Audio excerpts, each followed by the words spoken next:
seconds. 4, 3, 2, 1. Blog Talk Radio. Fabulous. I love hearing that.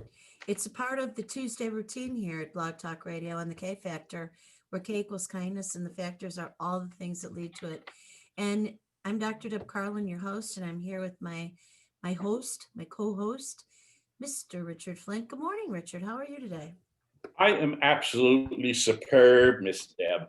I've had a good morning. I've been up since 3:15 this morning, and have been busy being creative. My mind woke me up this morning with some creativity. Uh, really getting ready for my question and answer time on Friday morning, where we're going to talk about what does family mean to you. Ah, That's a big topic with me because when people ask me, in your life, was there anything that you've missed? And I keep telling them, family, because I never had family. yeah. And having to sit down and rethink what not having family in your life does to you mentally, Yep. emotionally, and spiritually. And so I'm really excited because I've gotten some emails answering to the question because I get a lot of people who email me. You've even done that. Yep. And then I read the emails on the air and Yeah. some really interesting emails about what does family mean to you. Right. Yeah. It is a huge topic, and I think especially right now, um, with the way that the world is so uncertain, some families have really banded together and been very supportive. And I love watching that unity and that love and that friendship across the members of the family. And then other families, they've gone to war, they have different opinions. And I think to myself, it's so foolish. It's so foolish when people do that. Um, I'm distant from uh, some of my family, and I think to myself, it's the way it is. It's too bad. And so for me, my family is the people. It's not really family. It's not bloodlines. But if a family is a core of people that like love and trust, and you have one another's back, so to speak, and you shoulder up life events together, that's pretty amazing. Well, I think for me, Deb, and for a lot of the people that I'm talking to right now, Mm-hmm. uh, this is a real time of testing for their life. Yes, it is. Uh, because anytime you take us out of our comfortable routine, and we've got to look at our lives from the eyes of fear. Yeah. Because if you take me out of my comfortable routine, then what I'm going to do is I'm going to look at things through fear. Take away comfort and you create fear. Yeah. Take away routine and you create fear. Right. And I'm just seeing so many people right now, and so many conversations I'm having with people right now uh, is all about how uncomfortable they are with the lack of consistency in their life. Yeah. And I agree. It has been a tumultuous time in history for more than a year now, and it's exhausting. It's interesting because just changing my routine over the last week to travel by car to go to do some business and had my week altered. As much as I enjoyed it, it threw me off. So I had to, come back in here and recalibrate, and it was exhausting. And I'm not used to that. I'm not used to being exhausted by a no big deal, you know, event like that. well, anytime we're taken out of the comfortable routine for our life, Mm-hmm. it shakes us up. And, we look at our life and we go, what do I do now? Mm-hmm. And for a lot of people, they can't answer that question. I know. And so what happens? They become frozen in time. And every day they get up without a purpose, without an agenda, and without a plan. Right. And so there really are. I mean, there's so much about it, and I guess, I know you and I know me, we find this interesting. There's so much to learn about the human personality when they're out of sync, Yeah, that's true. because they become a different personality. Hmm. You know, you and I have talked about this. I believe that every one of us are two things. We're a person, which is what I see. Yep. I see Deb, the person, but we're also a personality, and that's what I experience. Now, I can be very comfortable with the person, what I'm looking at, as long as that personality is consistent. But Mm, if that personality uh, changes, and you're no longer the person that I'm used to being around, then all of a sudden there's conflict, there's confusion. right. And that's what I see happening with people today.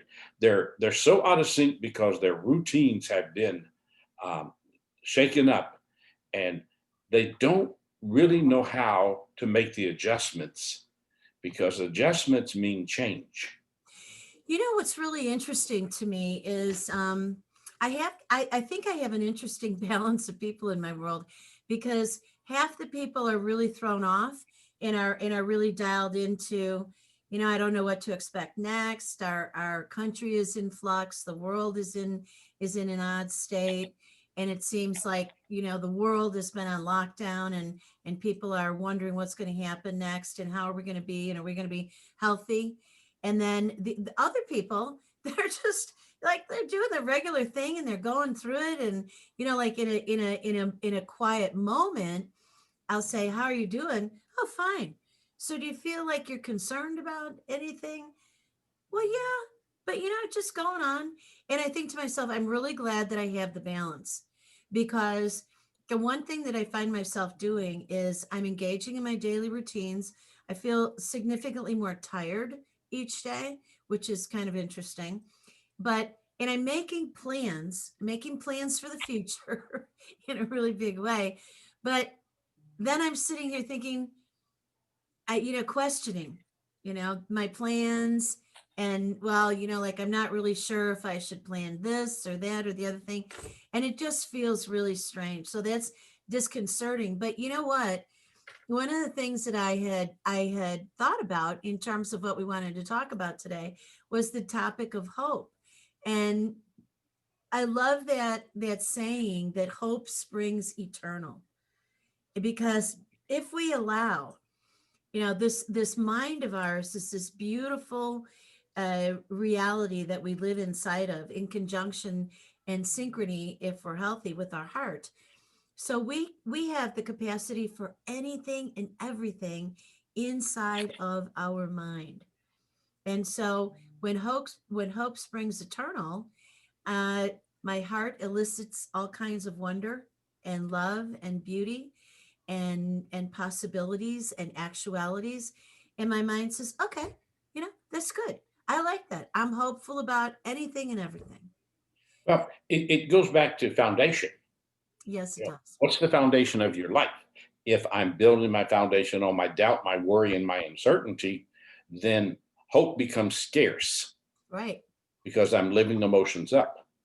But if my foundation is based upon my belief, my trust, and my faith, then hope is strengthened, because when you put belief, trust, and faith together, you get confidence. Mhm. And hope needs internal belief, trust, and faith in Mhm. order to remain strong.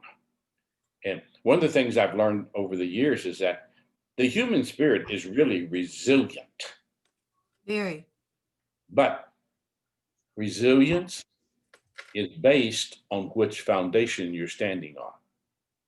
If I'm living in that world where I doubt, I worry, I'm uncertain, then when life changes, it frightens me. Right. But if I'm living with belief, trust, and faith, and life changes, I, I I make the adjustments.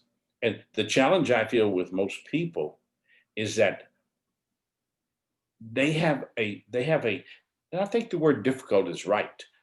They have a difficult time making the adjustments. Mm. I mean, you've had to adjust your life.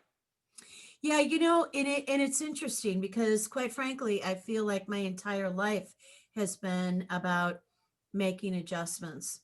Um, and thank goodness I grew up with so much stability.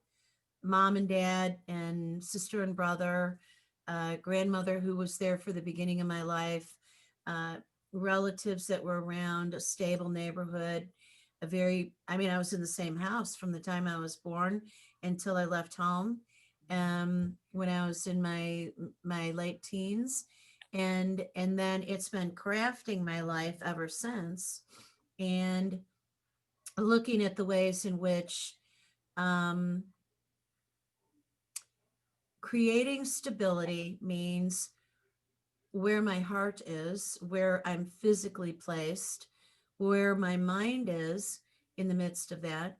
Because you can be in a safe dwelling, but if your mind isn't safe in the dwelling of your brain, of your head, and if your heart is out of sync, then everything falls apart. So we really, every time I think about well-being and hope and peace and health, I always think of it holistically.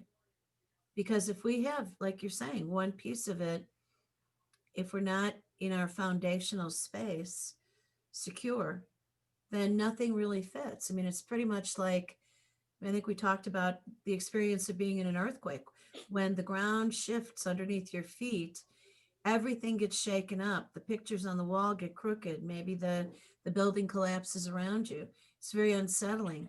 We as human beings like stability. It's just like with personalities. The most undesirable personality characteristic is volatility. We want to know when we walk in the room, when we come into the Zoom space, we meet with consistency. I know who you are, you know who I am, we know we're going to behave. And there might be something that's going on that throws us off, but we know that we're going to go face to face, deep to deep, mind to mind, heart to heart, and have an encounter that's going to be, um, loving and productive and respectful. Neither one of us is going to be, something really unpredictable. So we want predictability in life. Well, and the thing that I found too is that when you have hope, Yes, you have a sense of calmness in the midst of the earthquake. absolutely. And when you have hope, you have calmness or you have clarity in the midst of the uncertainty. Because what hope does is it allows us the ability to see beyond the moment that we're standing in. If I can't see beyond the moment I'm standing in, then there is fright that goes with that because I feel trapped. But with hope, I'm standing here and it pulls the curtains back and I can see beyond this moment. And what I'm seeing is I'm seeing possibility. Right. And hope needs possibility. So one thing that's a caveat in the midst of that, and I think that this is really interesting that we've landed exactly in this space. I am listening to neuroscientists who are saying, like Dr. Joe Dispenza, who I really appreciate the work of, and he is talking about, unless I'm completely off, he is talking about the ways in which we need to also practice absolutely what you're talking about, the right now, be here now, appreciate this right now, and experience the thought and the emotion that you have that's coming with it, and the synchrony between your heart and your mind. Now I love that, but the moment is fleeting. And so what is the difference? I'm stuck on this point. What is the difference from being right now, right here in this moment? Like I can feel my clothing on my body, and I'm very comfortable, and I'm here with you, and everything is safe, and we're having this conversation, and it's wonderful. And I like that. I appreciate this moment right now. But I know it also is with curtains open, and I can see we're going to finish the hour. We're going to talk later. We're going to plan next week. We've got our whole year scheduled, and And so where is that tipping point between be here now in the present moment and then talking about the perspective of, the curtains opening? Because I'll tell you what, the only way I get through an elevator ride is I used to do it so that I was always anticipating the doors opening because I don't like elevators. But now I get in there and I think, okay, this is fine. And I play a little head game with myself as though I don't mind being in a locked box for a journey up or down. Where's the tipping point, Richard? Well, one of the things we learn is that when you lack hope, you feel lost.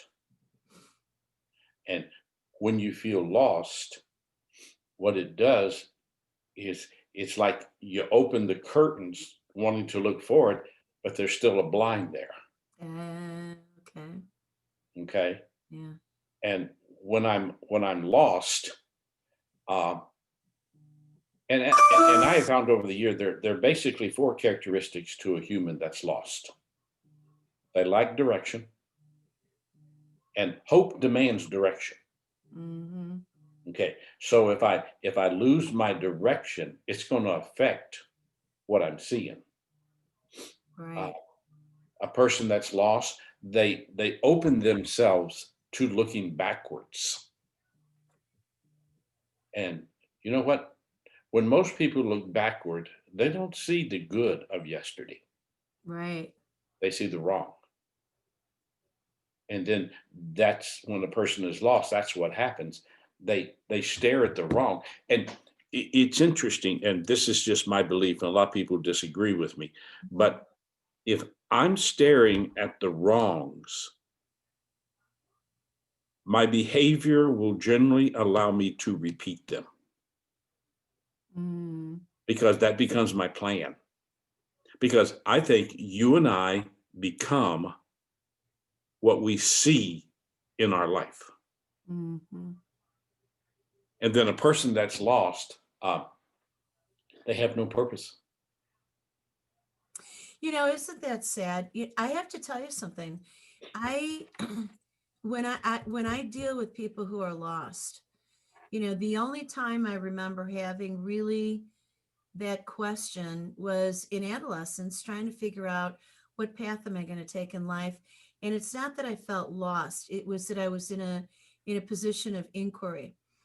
But one of the things that I find really troublesome is people who I care deeply about, and they are just um, wide-eyed and in a quandary of where am I? Where is this? What are we doing?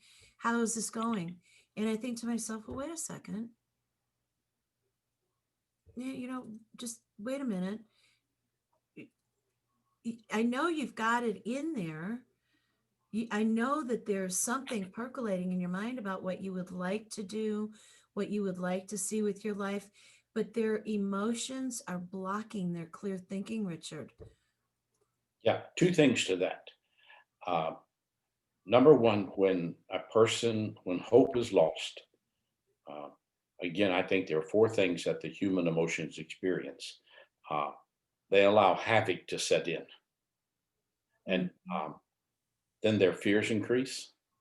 And as their fears increase, the positive parts of their life diminish.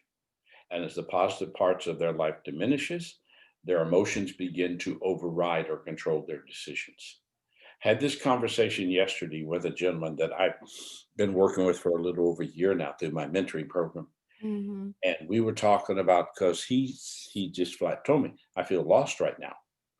And so Mhm. my question back to him was a question to challenge the site plan that he had created. And my question back to him was real simple. What do you feel that you've lost? Mhm. Did he know? After a little bit, we begin to talk about it. And all of a sudden, if you can figure out what you've lost, Mhm. then you can also learn how to regain. Right. But that takes the adapting and the adjusting. S- Um, So let me but ask you, when he felt lost and you're describing a site plan, was it like a physical site plan of like a building, or it was like a vision board site plan? It was like his life from the inside out. Okay. Okay. And so did he really lose something, or he lost his way because of his cognitions, his thought He process? lost his way. And normally, what I find is when people lose their way, it all centers back on something they were doing that they stopped doing, Mm, something positive they were doing in their life mm, that kept them focused, yeah. kept them on track, kept them, moving. And all of a sudden, they lost that. And when they lost that, they lost the synergism, they lost the strength Mhm. of what their life was about. And so many times, Deb, with people that I've worked with, it happens when the terrain of their life has shifted and they weren't ready for the shifting. Most people do not prepare for the unknown. They don't prepare for it. They prepare for things to remain the same. Yeah, it's hard to prepare for the unknown, isn't it? Yeah, because the unknown is the unknown. Right. But it comes back to the question, what must I do today to have a tomorrow that's better and stronger than what I've had today? It's standing in today, not focusing on tomorrow, but standing in today in your now, looking for what there is in today that will help me be able to prepare. And I was talking about this morning on a call before you and I got on, that in order to keep hope strong, you got to be good at thinking on your feet. Yeah. And Yeah. most people can't think on their feet. Yeah. I mean, have you ever done a presentation where, man, you're just into what you're doing, and you look out at the audience and they're gone because they're not connecting with what you're saying. So you either continue in your plan or you adapt and adjust your message Absolutely. to where they are. And this is what I find with most Yeah. speakers. Yeah. They can't think on their feet. Well, Their presentation is their presentation. yeah, I cannot do it that way. I cannot do it that way. I'll have an outline, but even with my PowerPoints, there's very few words. Like there's nothing for people to sit and try to read. Like a lot of people use a PowerPoint like a teleprompter, and they're they're reading what it is they're showing to people. I'll have images really to use a PowerPoint to make a powerful point with an icon of some sort and very little in the way of words. So it's really funny. Where did I really learn how to shift in front of an audience? Teaching college students at the university, because I would go in with an agenda. We had a syllabus to follow, we had content to cover, and I had to learn how to get really creative about how to do that. When I was a novice at it, I would go in there, yeah, and sometimes I'd be standing there and I'd think, oh my gosh, they're completely not, they're not here. People are talking. And then so when I got really comfortable in my own skin, knowing that I knew my content and appreciating that I do and they don't, then I would shift all over the place like a chameleon. Okay. All right. So now I'm looking out into your faces out there. It doesn't seem to me like you're following. What is the query? Raise your hand and let me know. Okay. All right. All right. Well, how about if we string it together like this? Or how about if you tell me what you understand? And that got me really comfortable with appreciating that the audience is really live out there. I think one of the worst things that people ever advised to me as a young speaker was just envision that your audience is naked. And I thought that's like the worst thing that you could tell somebody when you're walking up to a group of people. Like, I no, just remember that they're there. They would like for you to say something of interest to their mind and to their heart. So, swing that emotional pendulum back and forth so that they're moving and feeling and experiencing during the time that you're there, and pay really close attention. And if you need to switch gears, Switch the gears. Don't worry about what's on your agenda. What does this audience need? You know, I'm the opposite of you when it comes to presentation style because I use PowerPoint and, I break things down Yeah. and put what I have inside me because I've spent so much time researching and writing the information myself Yeah. that every presentation that I do has at least four different directions that it can go. Okay. And so, what that PowerPoint is for me is just a mental guide for me Hmm. that's not set in concrete. I can identify with that. Yeah. And Do you put a lot of print on it though, so your yeah, audience is sitting there reading? yes, But you're but not reading exactly what you wrote. no, I Yeah. will I will show them the point and then I will bring the definition to it or the understanding to There it. you go. Uh, We're not so different. yeah. My challenge is I always have too much content. I can identify with that. Yeah, just like our discussion here on Hope this morning, I have 32 little slide pages here in front of me. Uh, that Go ahead. You want to run through them? We've got 33 minutes. You could do all of them. Nope, I don't. Uh, how important do you think hope is to life? Oh, I think it is absolutely as essential as breathing. So, is hope a part of breathing? Never thought about that.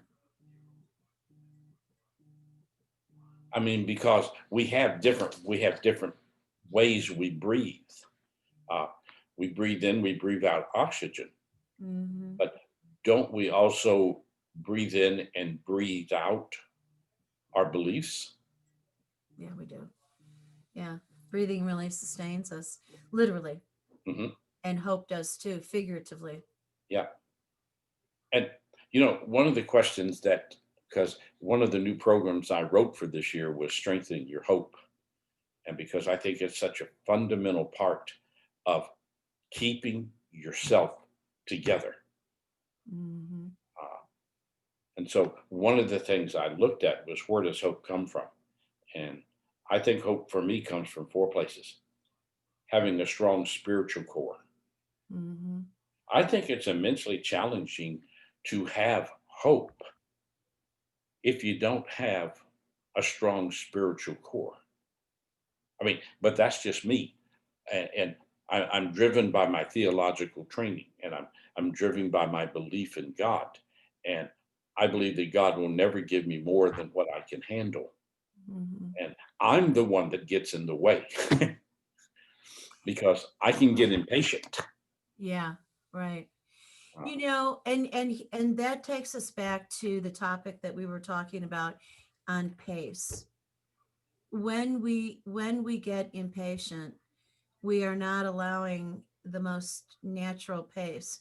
When we get when we get impatient, there's some sort of angst that is there, whether it's positive or negative. It's an eagerness or it's an anxiety. And really, the idea to be able to sit with it is so important and just allow the pace and trust, have hope, be inspired that the reality of life is that everything's going to work out. People argue with me about this sometimes. How can you possibly say that everything's going to work out? And how can you possibly have faith in God when, bad things are allowed to happen? Well, there are things that happen, there are things that we get presented with, but I look at life as being this puzzle of events, this puzzle of activities, this puzzle that is um, hmm, ours to figure out with this beautiful mind and this enormous heart that we have. you think the puzzle pieces are always there? Absolutely. I do. You think sometimes that based upon our foundation, that if we are on stand on the wrong foundation, we can miss the puzzle pieces. Absolutely. Yeah, there are things, there are always things that we don't see. And I think that this is why prayerfulness and meditative practices are so essential for us every day, because when we quiet the mind down and we go in and we allow our mind and our heart to connect and we connect with our faith, then things appear for us. In a moment of silence, in a moment of meditative prayer, I see and feel and experience things that I wouldn't otherwise. Yeah, and this was sort of why I came up with this concept of where does hope come from, because I think there are four centerpieces to hope, and then you fill in around it. And one is that spiritual core, and then the other one is consistently looking for the opportunities that create improvement. Every time a human life improves, it has hope for something better. Absolutely. But if there's no commitment to improvement, then all of a sudden what happens, uh, the puzzle pieces they can't fit together.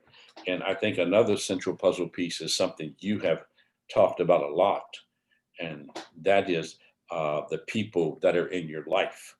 And Yeah, hope demands positive people. Negative people erode hope. absolutely. And then the fourth puzzle piece is that uh, experiences we're having, we can find a positive connection to what we want for our life. Yeah. Um, the concept of hope today and what it's doing really concerns me, because I think with the way that life is being presented today, I think we're taking away people's hope through fear. I mean, through everything that's being done right now in fear, I think we're taking away people's hope. Fear can erode hope. Well, of course it does. And we can be talking about any topic at all. We can be talking about, fear that you can't pay your bills, fear that you're unhealthy and it's going to deteriorate your body and your mind and you're going to die and die painfully, fear that your relationships are not working and people are going to be leaving you or you're going to be leaving them. And then what is the question? uh there's fear in all pockets, and there are times when people really um want to argue that point, that you have to acknowledge the fear. Well, there's a number of different ways to deal with anything. There's an infinite number of ways to deal with anything. And so in the midst of um in the midst of anything and everything that takes place in this life, I think to myself, okay, here's what I've been presented with. That's one paradigm. The way that it's been presented to me is one paradigm. What's another paradigm? Like, for instance, let's take healthcare. I don't live in the normative of healthcare that is very traditional. I have a different mindset and a different paradigm. And so when people come to me because they want my help as a medical advocate, as a holistic practitioner, as a doctor of psychology, and I start talking about mind body medicine and mind body connection, for some people, it's a relief, it's a curiosity. Um, they want to get into how does that work and feel the influence of it. And for other people, it's just absolute hog manure and crockery, and I don't want to hear anything about it. That's horrible. That's your perspective. But you live in fear, and it drives you this way. I look at this and I say strategy. I don't, I am not willing to open the door for hope. I mean, for fear. It's like a screen door. It's not a closed door because I know that it's there, but I would like to keep fear at bay so that I can be in my right mind. Because if I allow fear, and I mean, I'm a human being. Of course, there's been many times when I have felt fearful about one thing or another, but when I allow it, that's my choice in my mind. that's the story that I'm writing. That's the story that I'm allowing when my mind goes negative with fear. So with everything and anything, if there's something that you need to be wary about, be wary about it. Come up with a strategy. Well, and I think here too, Deb, uh, and I was playing with this the other morning. Um, I think fear increases when I live in a world of need. I think I can control fear more when I live in a world of want. Because sometimes when I live in a world of need, I look at what I don't have. Hmm. But when I live in a world of want, I look at what I want to achieve. And I believe that fear is both positive and negative. I think there is a negative side to fear that really focuses on what I've lost. And I think that creates the negative fear, what hasn't happened. Mm. And I think positive fear is based in I don't want to miss it. And fear to me is one of the most interesting and difficult words to actually define because we look at fear, most people look at fear all from the negative side of it. And Okay. yet there is a positive side. And you were talking about pace. And I think negative fear speeds you up. I think positive fear slows you down. Fear is always going to be a component of life. So I just pulled up here. It's so much fun to be on Zoom with more than one computer here. So fear is defined as an unpleasant emotion caused by the belief that someone or something is dangerous, likely to cause pain or threat. And here's interesting. The phrase that they use to try to explain it further is, quote, he is prey to irrational fears, end quote. And so let me give you an example. I had as a little kid always had good dental care, but the dentist scared me. He was just kind of he was overbearing in every possible way, and I just didn't like it. And he never drilled on me. I never had any cavities or anything, but I would hear stories about it, and I was kind of afraid of him. Like I would hear these horror stories about other kids having fillings, drilling and filling and braces. And I thought, oh no, how does that happen? I don't want anything bad to happen. My mom has taken me there. It can't be anything too bad. She wouldn't do that. She wouldn't set me up for something creepy to happen. And but yet I heard these other nightmares, and I thought I'm trying to be discerning here. So I was afraid of the dentist. So when I grew up and I went to a different dentist, or I had to find another dentist, I was very suspicious walking in. And it was only when I found this fabulous dentist, Dr. Stephen Weinstein, and he saw my angst, and he said, you don't need nitrous oxide. First of all, it's not real healthy. It's hard on your respiratory system. I'm not going to hurt you. I won't do any trickery with you. I'll always tell you what I'm going to do. And, we'll numb you up so that you don't have to feel any pain. I really want you to have a healthy mouth. And I thought, huh, okay. All right, well, let's work out hand signals. So if I hold up my hands like this, like you're going to stop. So my fear was abated when we had the conversation and he explained things to me, and I wasn't walking into the unknown ever. And so now my experience of going to the dentist, he actually retired. He told me a year before he retired because he said, I don't want you to be afraid of the new dentist. I'm selling the practice to this young dentist. And I mean, it's easy, it's comfortable. I've referred a lot of people to him, and everybody's happy with this practice because nobody has to go in there and experience fear. And one of the most horrible things for a dentist is that people are afraid of them. Mhm. So here's a question for you. Yes, sir. Okay, take a deep breath. Okay. Is fear a product of today or yesterday? Absolutely a product of yesterday. We've learned to be afraid of things. Mhm. Yeah. I mean, that was the whole thing with the dentist. You learn to be afraid. And there is no fear in today until we steal it from yesterday. There you go. Cheers to that. That's right. So fear can be controlled by what I choose to see as the events of yesterday. Yes. And so much of, I'm going to sneeze, okay? Thank you. I want to do that all morning. But a big point of a big understanding of fear is controlling fear is what you associate it with. Yeah, that's right. And this is one of the things that I've always done with people who are struggling with fear. Let's go back and figure out where it came from. Hmm.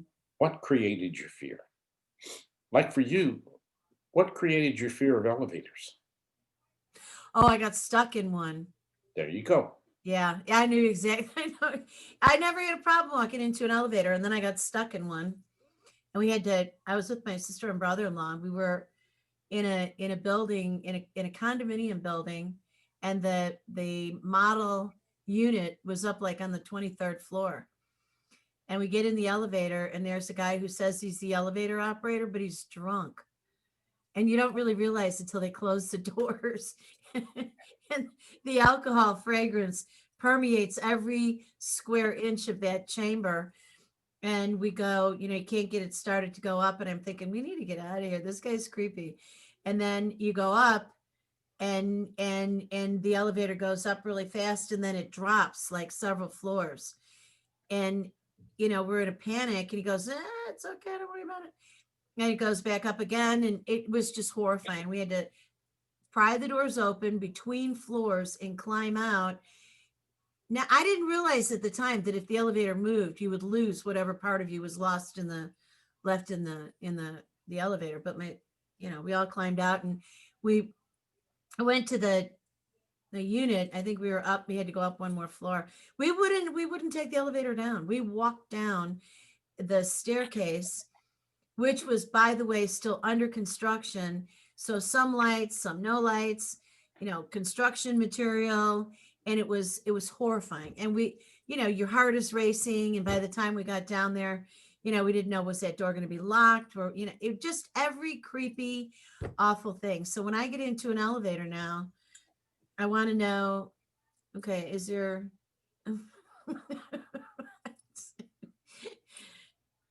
I have to. Do you look at the inspection report to see when it was last inspected? No, because that really, really takes my breath away. I don't want to set myself up for more because, if you look at those, it's not too often, and so I just make the assumption, look, I'm in here, it's going to be okay. I've got my phone.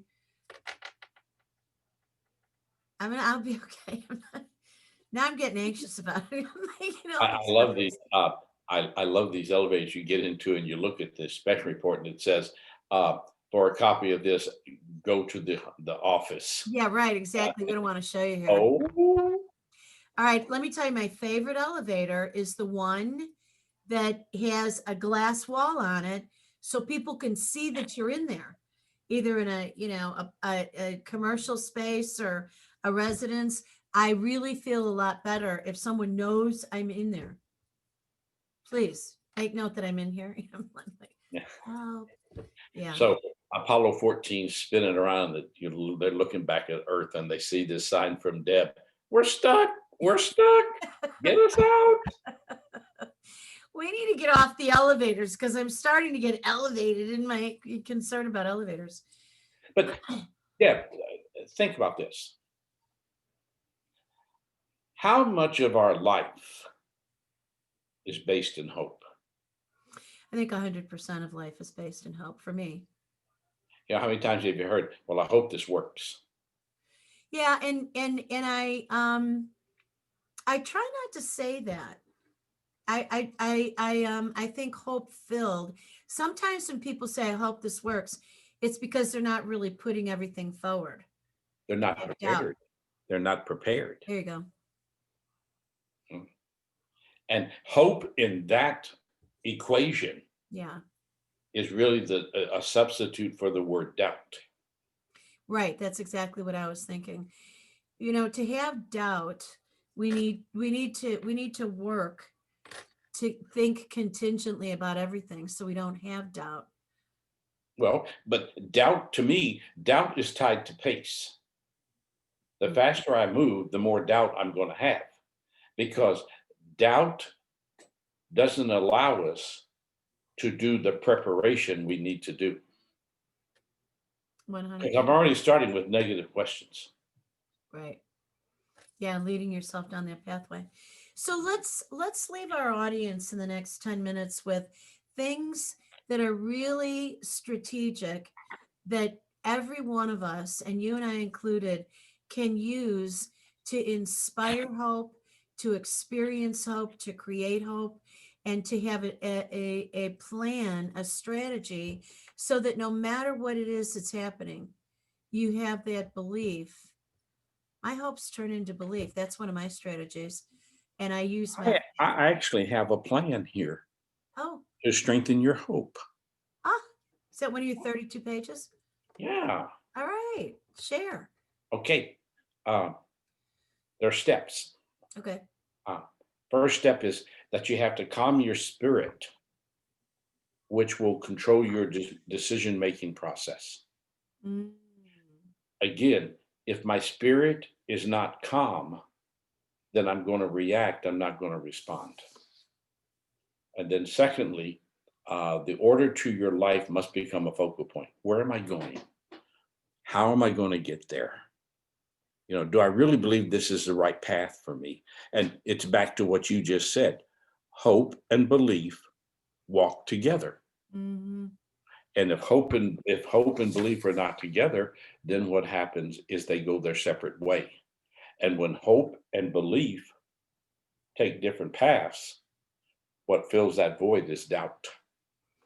Mm. And then third, negative must not become what you dwell on. And that's one of the things that concerns me right now is I think everything that's being dwelt on right now is negative. I think 99% of what's being thrown at us is negative. I mean, look at all the negative in that's creating fear about the inauguration tomorrow. Mm-hmm. You know, uh, and then step number 4 for strengthening hope: tackle the times of uncertainty as a moment, not as forever. That to me is critical. Mm-hmm. Oh, this is going to be the rest of our life. Right. We're going to have to wear masks for the rest of our life. Uh, and you know what's going to be interesting, Deb? I think it's going to be challenging for some people to give up the mask even when we don't have to wear them.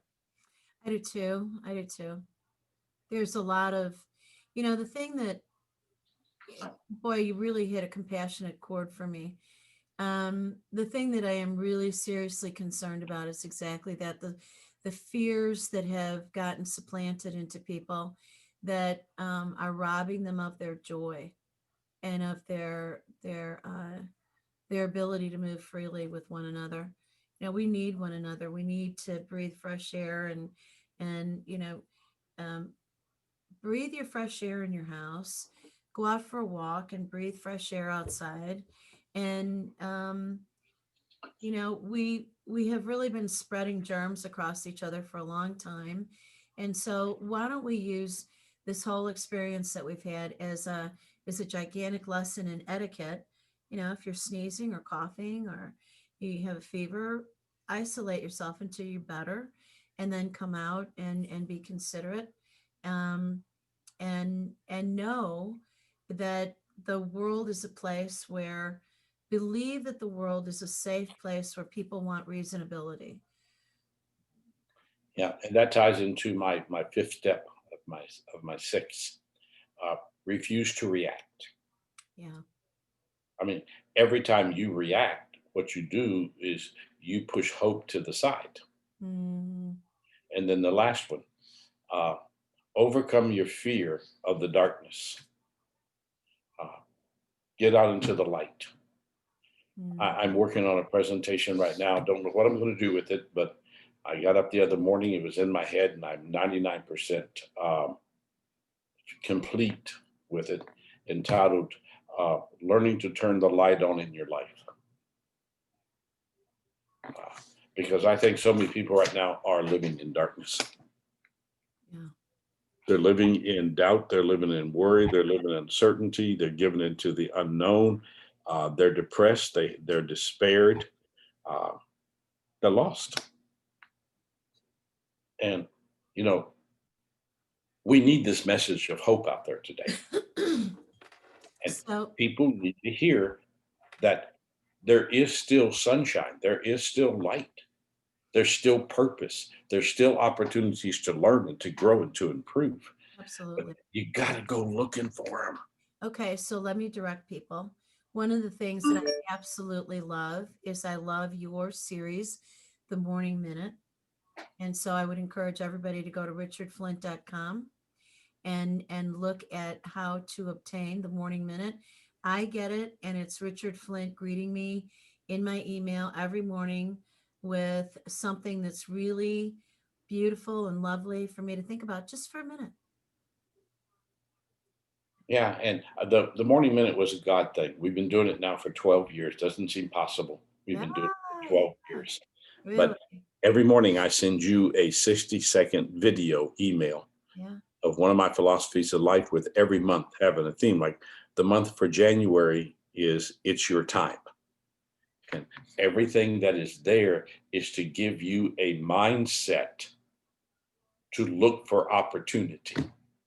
And I mean, I get up every morning. I've written all these and I still watch it every morning. And the one this morning, because of a challenge I've had in my life, was really apropos for me.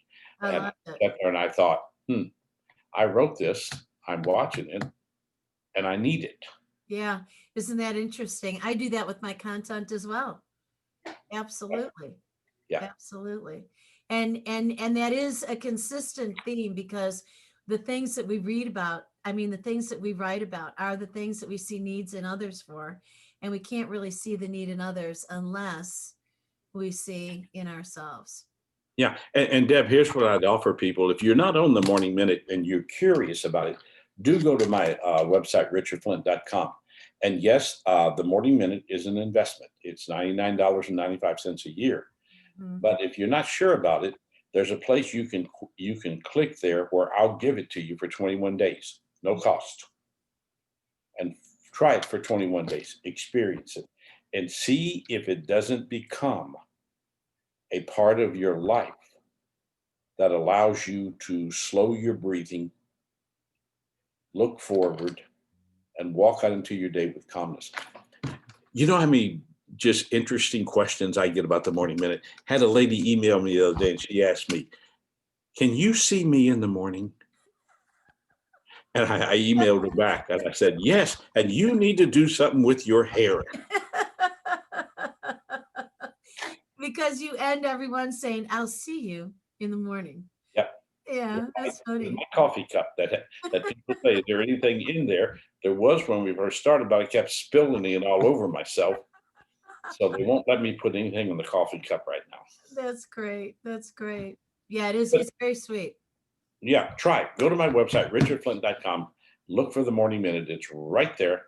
And there's a place you can click, and I will let you have it for 21 days as my It's really gift to you. beautiful.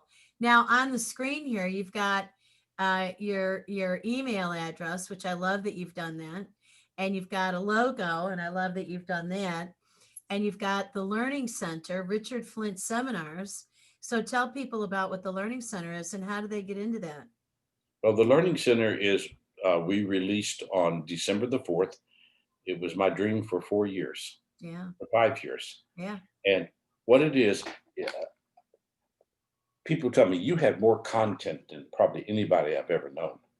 You And do. so the Learning Center is an educational laboratory of all my research.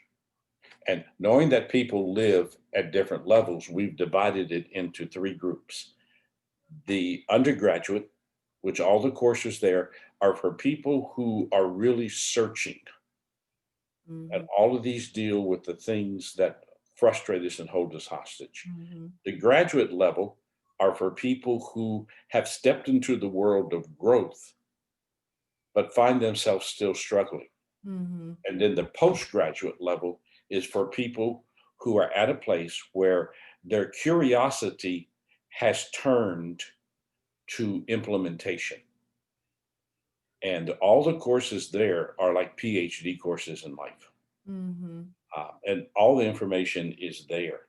And by the way, I would ask people if you go to my website, if you can see me on here, mhm. my little logo, can you see the butterfly in it? Oh, yeah, absolutely. I love butterflies There's because I think butterflies are the result of you breaking out of your cocoon. And most people live in a coma. And so it's breaking out of your coma and beginning to fly. And the thing I love about a butterfly is just all the color to them. That and life is about color. If you can't see life in color, you are a mess. Well, if you can't, if you're really colorblind, there's a pair of glasses you can get. Look it up on the internet and you can recover from all that. Richard, it's time for us to say tout à l'heure.